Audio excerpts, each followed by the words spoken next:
Boa noite, queridos irmãos. Que o amor de Jesus envolva a todos. Sejam bem-vindos a mais um estudo do livro O Céu e o Inferno. Estamos na segunda parte e hoje começaremos o capítulo 5. Estudaremos as mensagens trazidas pelos espíritos suicidas. Vamos lá. O suicida da Samaritana. A 7 de abril de 1858, pelas 7 horas da noite, um homem de cerca de 50 anos e decentemente trajado apresentou-se no estabelecimento da Samaritana de Paris e mandou que lhe preparassem um banho.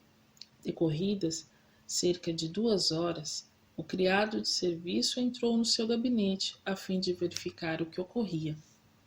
O infeliz degolara-se com uma navalha e todo o seu sangue misturava-se à água da banheira.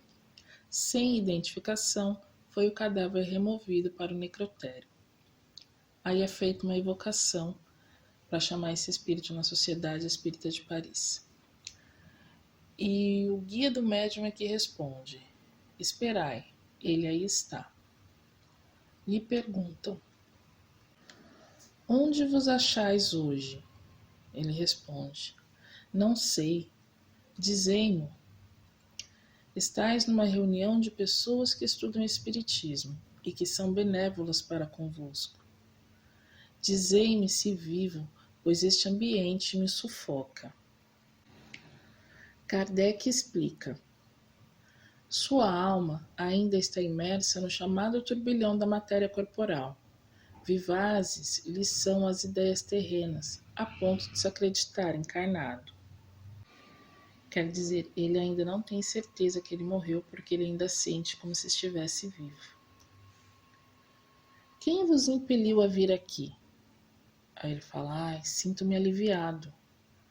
Qual o motivo que vos arrastou ao suicídio? Ele responde, morto? Eu? Não, que habito meu corpo. Não sabeis como sofro. Sufoco-me. Oxalá que mão compassiva me aniquilasse de vez. Por que não deixastes indícios que pudessem tornar-vos reconhecível? Estou abandonado. Fugi ao sofrimento para entregar-me à tortura. Tendes ainda os mesmos motivos para ficar incógnito? Sim. Não revolvais com ferro candente a ferida que sangra. Poderei dar-nos o vosso nome, idade, profissão e domicílio? Absolutamente não. Tinhais família, mulher, filhos? Era um desprezado, ninguém me amava. E que fizestes para ser assim repudiado? Quantos o são como eu? Um homem pode viver abandonado no seio da família, quando ninguém o preza. No momento de vos suicidardes, não experimentastes qualquer hesitação?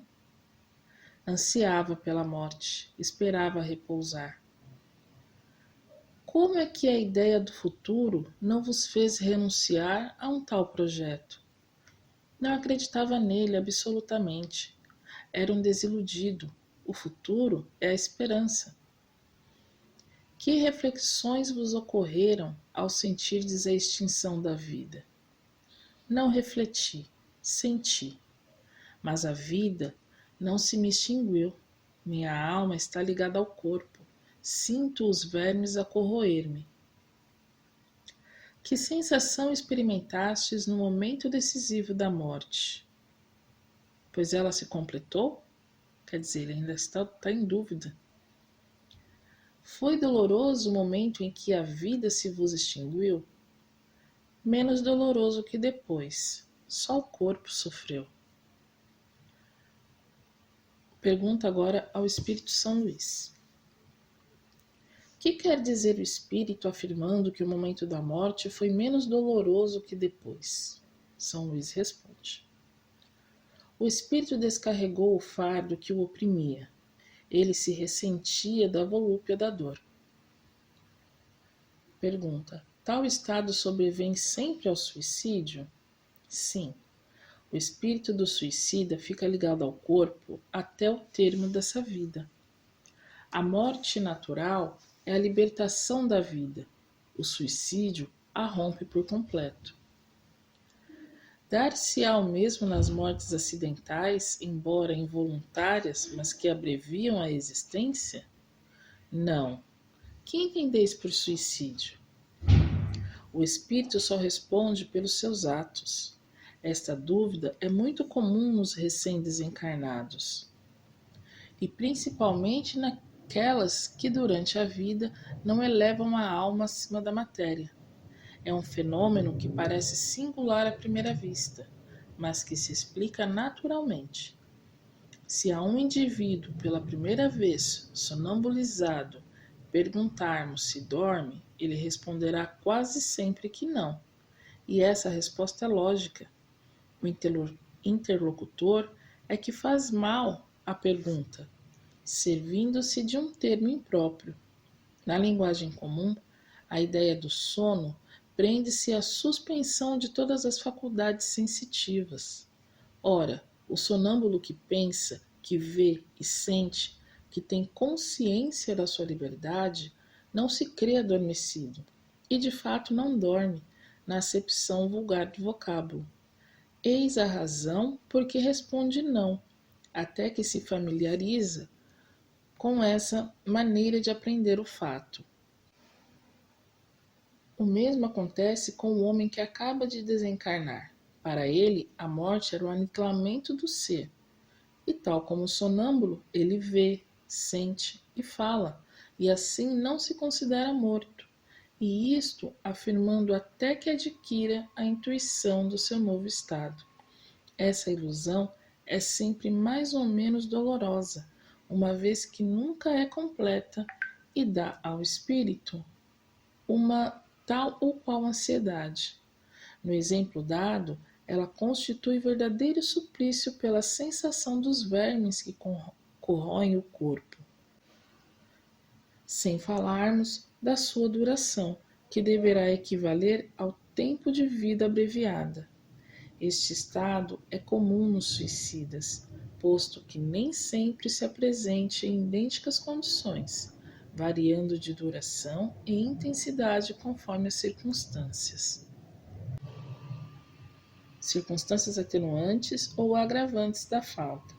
A sensação dos vermes e da decomposição do corpo não é privativa dos suicidas.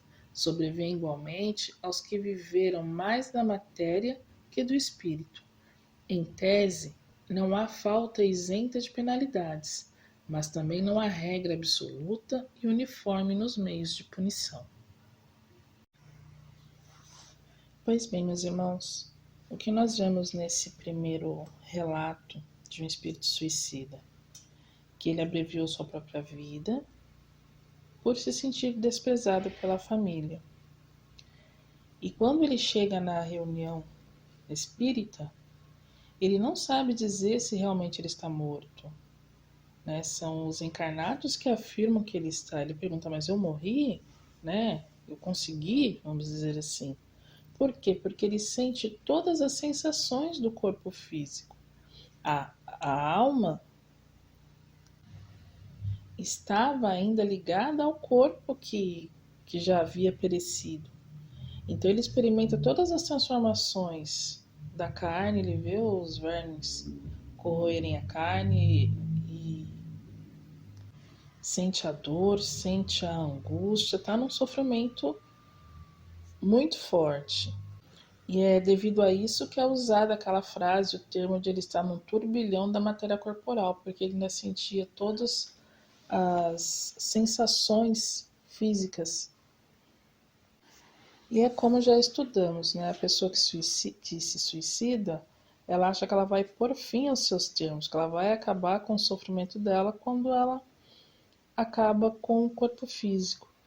Mas não tendo a crença de que o espírito sobrevive, de que existe algo a mais além da vida, ela acaba entrando num turbilhão de sofrimento muito maior do que aquele que ela tinha quando estava encarnada. Ele acha que vai acabar com o seu sofrimento e, na verdade, entra num sofrimento muito maior.